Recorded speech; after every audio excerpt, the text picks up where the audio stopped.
Hi అండి, good morning. ఈరోజు మనం మునగాకు పౌడర్ చేసుకుందామండి. అన్నంలోకి బాగుంటుంది. ఇప్పుడు మునగాకు ఇలా వేపుతున్నాను. ఆయిల్ వేసుకుని మనం ఇలా పట్టు చూస్తే అలా పొడి అయిపోవాలండి. బాగా ఏగితే ఇలాగా.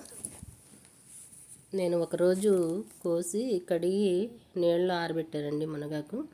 తర్వాత మిరపకాయలు, ధనియాలు, జీలకర్ర, నువ్వుపప్పు, తర్వాత అది ఏంటంటారు, శనగ పలుకులు, పల్లీలు, ధనియాలు, జీలకర్ర, నువ్వులు, శనగ పలుకులు, అదే పల్లీలు, మిరపకాయలు వేపి పక్కన పెట్టానండి. ఇప్పుడు ఇది మునగాకు వేపుతున్నాను.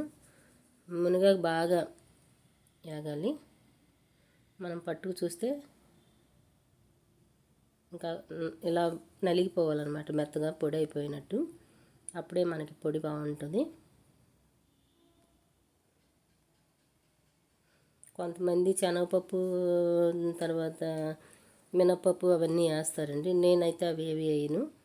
ఎక్కువ నువ్వులు వేస్తాను, కొంచెం శనగ పలుకులు వేస్తాను, పల్లీలు, ధనియాలు, జీలకర్ర మామూలు. ఇంకా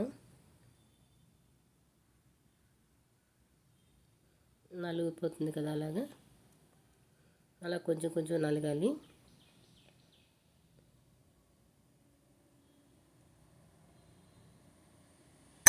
మిరపకాయలు కొంచెం చింతపండు వేసుకుని మిరపకాయలు మిక్సీ పెట్టేద్దాం. ముందు మిరపకాయలు పెట్టేస్తే మనకి ఈజీగా అవుతుంది కదా. దాంట్లో కొంచెం చింతపండు కూడా వేసానండి, కొంచెం పులుపులుగా ఉంటుందని. మెయిన్ మునగాకు ఏంటంటే చిన్న చేదు కాదు, కానీ అలా అనిపిస్తుంది. ఉత్తినైనా బాగానే ఉంటుంది. కాకపోతే నేను కొంచెం చింతపండు వేసాను, ఎప్పుడు వేయను, ఈసారి వేసాను. పైన ఉప్పు వేసుకుని సరిపడా మిక్సీ పెట్టేద్దాం. ఇదిగోండి, మళ్ళీ కారం తీసి పక్కన పెట్టాను. తర్వాత ఇదిగో మిగిలిన వేసేసాను అనమాట. ఇప్పుడు ఆకు కూడా వేసి మిక్సీ పెట్టేశాను. ఇప్పుడు వెల్లుల్లిపాయలు వేసి మెత్తగా తిరిగిన తర్వాత ఇప్పుడు కారం, పల్లీల పౌడరు అన్నీ కలిపి ఇప్పుడు ఇలా రచ్ చేసుకుని మనం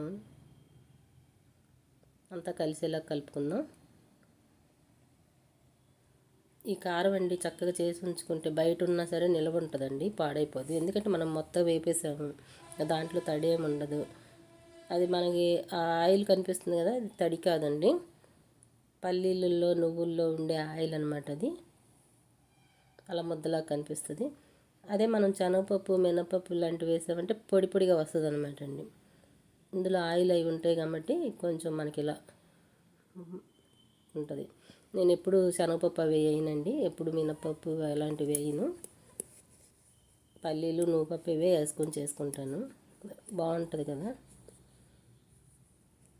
దాని టేస్ట్ వేరు, దీని టేస్ట్ వేరు అనుకోండి. కానీ మనకి తినడానికి హెల్తీగా ఉండాలంటే ఇవే వేసుకొని చేసుకోవాలి.